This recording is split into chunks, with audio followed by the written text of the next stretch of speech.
The NBA season has started. This NBA season has started with a lot of flares, surprises, and some shocking movements. You've been catching teams that were, still hitting and running off of last year's fumes or last season's fumes and really pumping their record something better than what it was before. What I'm basically trying to say is that you have teams that are keeping that energy from last season. Now, this season, they really on their thing. This season, you have teams like Boston Celtics won the chip. They had that energy. The New York Knicks, they had that energy. But you have teams like the Golden State Warriors with Stephen Curry and their new addition of Buddy Hield, which I'm going to get to, and the Oklahoma City Thunder. When you look at the records of these teams, you're like, what is going on in Cleveland? The Cleveland Cavaliers. Remember I told y'all during the playoff season last year, a matter of fact, during the season last year, do not sleep on Donovan Mitchell and what they're doing with that team over there. Because even though it seemed like Donovan Mitchell might have wanted a way out of the Cleveland Cavaliers organization, I don't think that that was fully true. I just think that there was some friction there and some things that they had to fix. All right, and they did that. That's apparent. Now he has Jarrett Allen, the fro, playing better ball. Karis LeVert bringing that energy, because these are pieces that Brooklyn had. These guys, they learn to get better and pick up that teamwork, feel and vibe from the Brooklyn Nets, carried it to Cleveland, and now they with Donovan Mitchell. And they have a Darius Garland, Evan Mobley, who's getting better. I believe he's healing. And they have a squad. This is why Cleveland is winning. They're 10-0, because these guys have chemistry and everybody knows what their role is and they can really play. With Darius Garland, this is his third year. The kid is maturing. He's in the backcourt. He's out there with Donovan Mitchell, somebody who knows what to do, and they're both playing good basketball. Karis LeVert backing him up, coming off the bench, and also him playing there and being, available. That helps a whole lot, because I think that Karis LeVert could have been somewhere leading the team or been getting his playing time. He could have been in Brooklyn like Cam Thomas and been making moves. But this Cleveland team, along with Jarrett Allen, and Jarrett Allen, he knows what he do. Jarrett Allen, y'all know what he do, The guy can block shots, he can rebound, he can score in the paint. And he's been developing or working on a 10-feet jumper or something like that. This guy's going to be all around. Jarrett Allen, we knew when we saw him on the Brooklyn Nets. Now he was going to grow into something. That's how he developed that nickname, the Fro.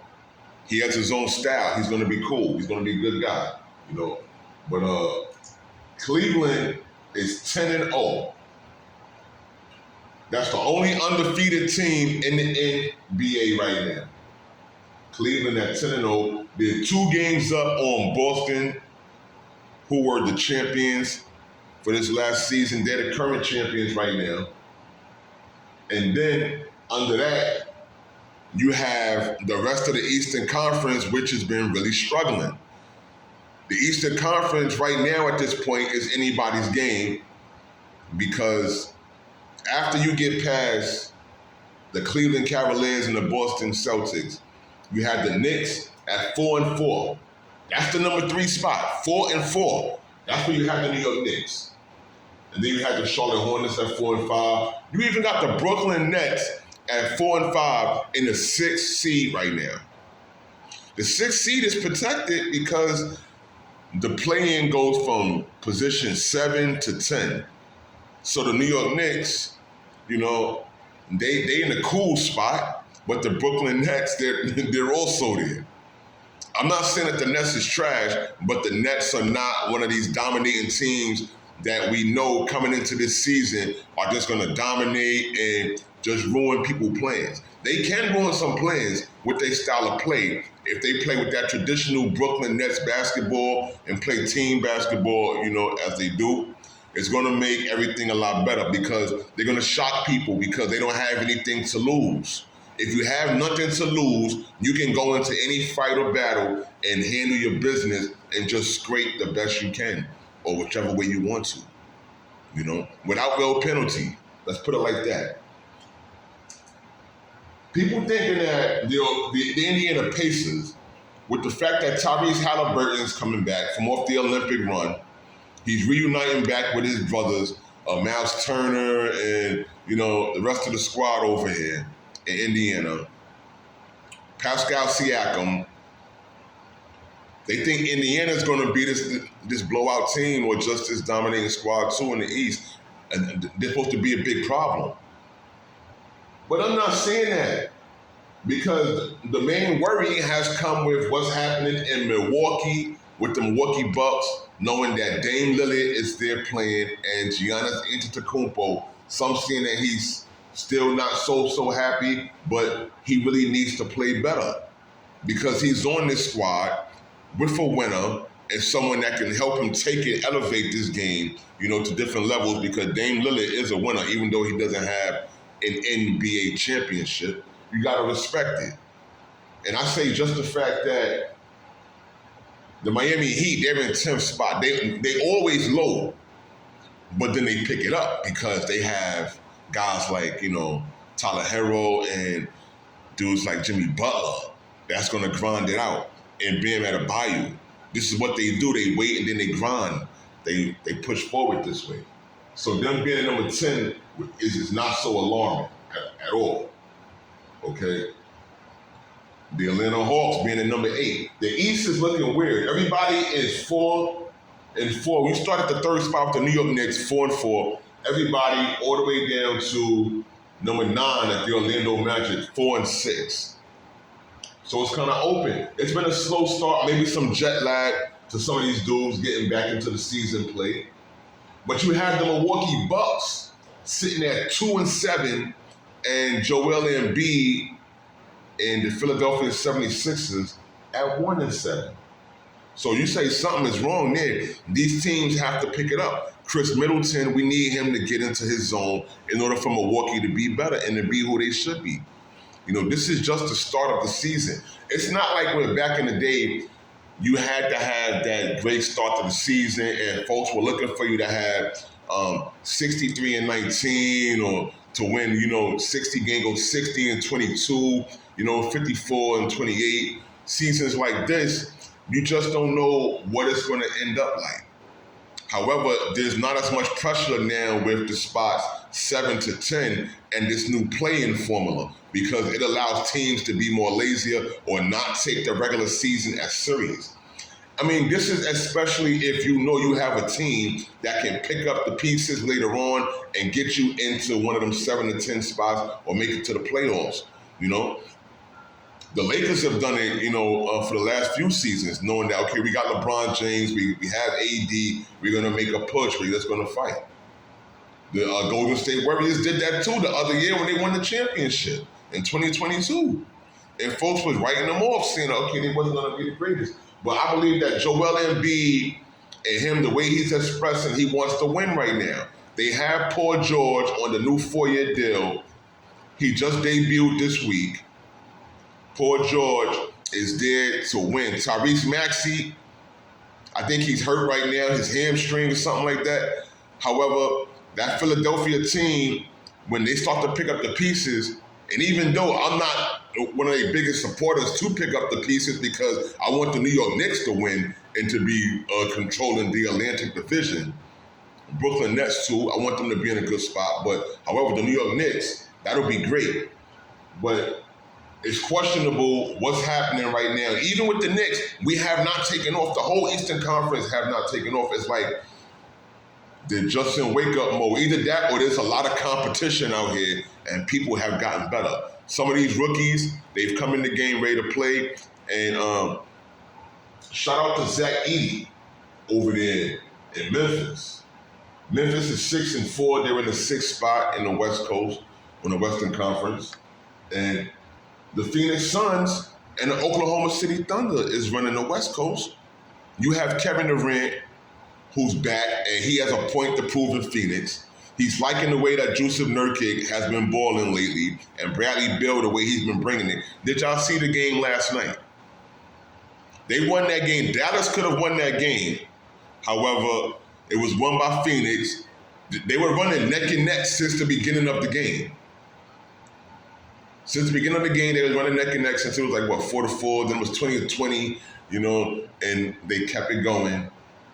And Phoenix won this game. You have to think about how it is a team sport. Kevin Durant did what he can do. I think he had 26 last night.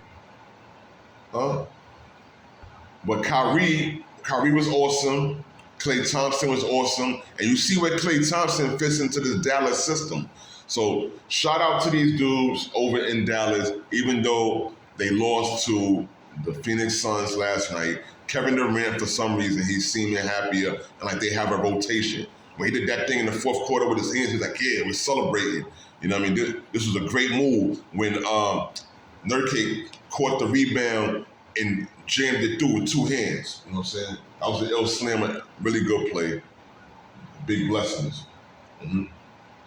But I really think Golden State with the addition of Buddy Hield. Buddy Hield's known for a shooter. He's been a shooter since he was in college. Then he made his way into the NBA. I believe Buddy Hield was in Ohio State, made his way into the NBA. He's over there in Sacramento. He's gunning it. Then he's now over here with the Golden State Warriors, where they needed him. They lose Klay Thompson to the Dallas Mavericks, and then Steph Curry, he gets a different splash brother, Buddy Hield, another shooter, somebody that can really score and make it happen. So that's like a void filled right there, almost accidentally. However, this was a purposeful movement, and they've been making the most.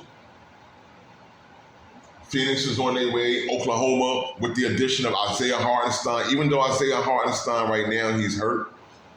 However, they still have Alex Caruso. Where Alex Caruso, that addition for the Oklahoma City Thunder, you have to respect the fact because Alex Caruso, he can move the ball. That's good floor control, good ball control, and this man can play defense. Something that they needed. Something that'll help out, SGA and Chet Holmgren and make this team much more fuller. Even though they got J-Dub, they have a squad over there. They have some pieces, and they can really cause some interruptions. You see that they're on the top of the Western Conference Finals.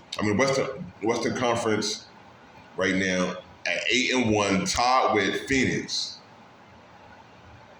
Besides them, it's 10-0 Cleveland. Teams aren't who they was last year right now. They have more fight.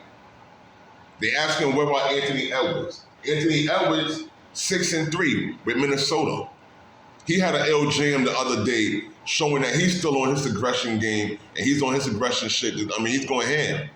Anthony Edwards is still going ham. He had a mean slam on Nikola Vucevic from the Chicago Bulls. He posterized him, letting them know that Minnesota is still on theirs. And I think that since it is still early, it's just 10 games, watch Anthony Edwards turn it up because he has that energy.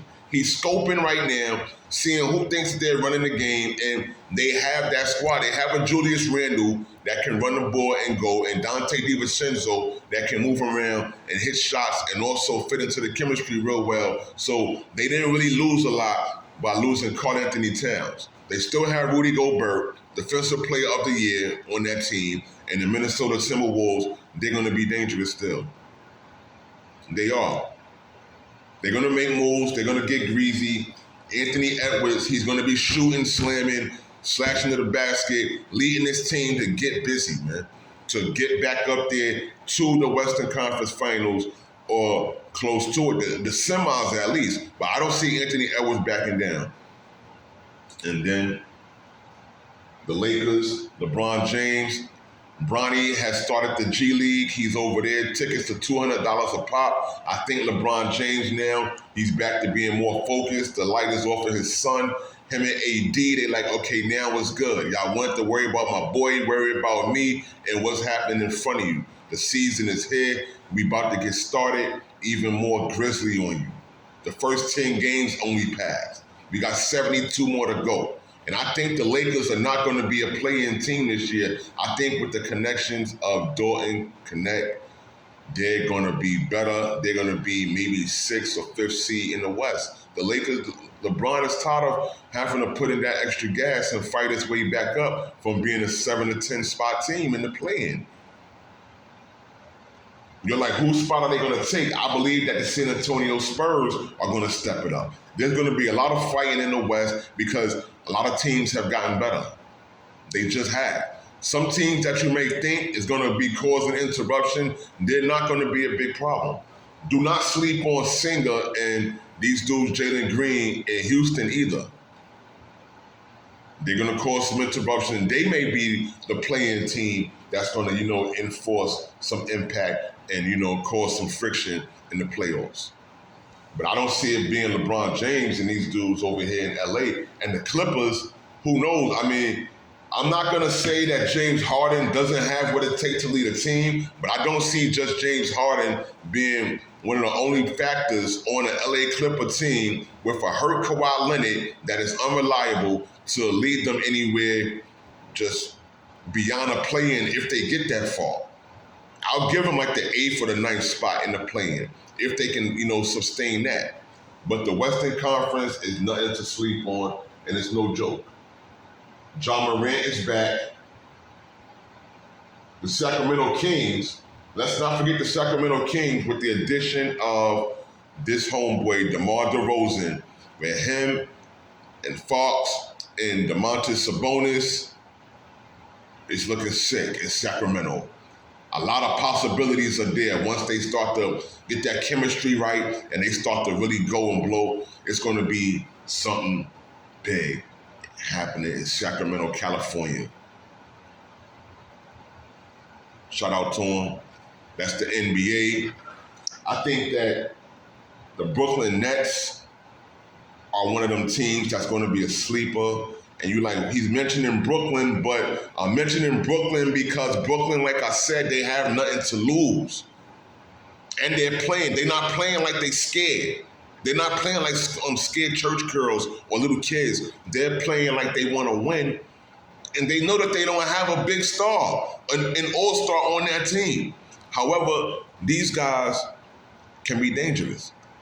This is almost the way before anybody was starting to shout out Tyrese Halliburton and, was it Keegan Murray, the dude over here, Matthew, Benedict Mathurin, and these fellas on Indiana. Brooklyn is going to be one of them teams that's going to put in work because this is a contract year for Ben Simmons. This is it for him. After this year, he's out of here, so he has to play to try to at least get a new contract with Brooklyn or remain in the NBA because we've seen what he was bringing. So this is another factor I don't want y'all to forget. The Brooklyn Nets, they have Ben Simmons and money. And Ben Simmons, this is his contract year. So with this being a contract year for Ben Simmons, I would like to think that the man is going to not be foolish enough to retire so early or get kicked out the NBA or leave the NBA or be left out to dry because of his bad work ethic. He's going to improve. He's been doing some things, and we're going to have to see what happens here. But do not sleep on the Brooklyn Nets. Shout out to all sports teams and all sports fans. Shout out to everybody, any and everybody that hear this podcast, that hear this show, that listen to this broadcast. It's love. Shout out to Newtown Radio, every single DJ and every single show on Newtown Radio. God bless them, you know what I'm saying? And everybody that will be in the future and those supporters, you know what I'm saying? That's what it is. It's great to be back. DonBoy 718. Check us out on Instagram, Facebook, YouTube. We getting the TikTok channel back. But blessings. And whatever you do, I wish you the best. And remember, sports is life and life is love.